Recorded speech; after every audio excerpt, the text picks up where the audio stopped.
శ్రీకాకుళం నేరుగా మీరు హైదరాబాద్ పోతే కూకట్పల్లిలో శ్రీకాకుళం కాలనీ ఉంటుంది. ఢిల్లీకి పోతే శ్రీకాకుళం కాలనీ ఉంటుంది. ఎక్కడ పోయినా శ్రీకాకుళం కాలనీ ఉంటుంది.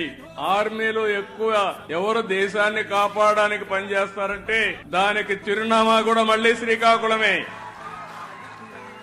అలాంటి త్యాగాలు చేశారు. వేరే రాష్ట్రాలకు పోయి ఆ ప్రాంతాల అభివృద్ధి కోసం మీరు పనిచేస్తున్నారు. అందుకే ఇక్కడ చూశాను మా నాయకులు కూడా రోషం రావాలని చెప్పాను. 26 జిల్లాలుంటే 26 జిల్లాల్లో తక్కువ తలసరి ఆదాయం. అంత తక్కువ ఆదాయం రావడానికి ఇక్కడ ఎలాంటి కొరతలు ఉన్నాయి? తెలివితేటలకు కొరత లేదు. నాయకత్వానికి ఏమాత్రం కూడా తక్కువ కాదు. వనరులైతే వంశధార ఉంది, నాగావళి ఉంది, నిరంతరం నీళ్లు వస్తాయి, సముద్ర తీరం ఉంది, నేషనల్ హైవే ఎక్కువ ఉండే జిల్లా శ్రీకాకుళం జిల్లా. ఇంకో పక్కన గనులున్నాయి, బంగారు బండే భూమి కూడా ఉంది. ఇవన్నీ ఉన్నప్పటికీ కూడా ఇంకా వెనుకబడి ఉన్నారు.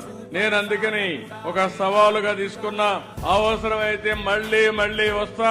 ఈ జిల్లాను బాగు చేసే వరకు నేను మీకు అండగా ఉంటానని ఈ రోజు మీకు మాట ఇస్తున్నా.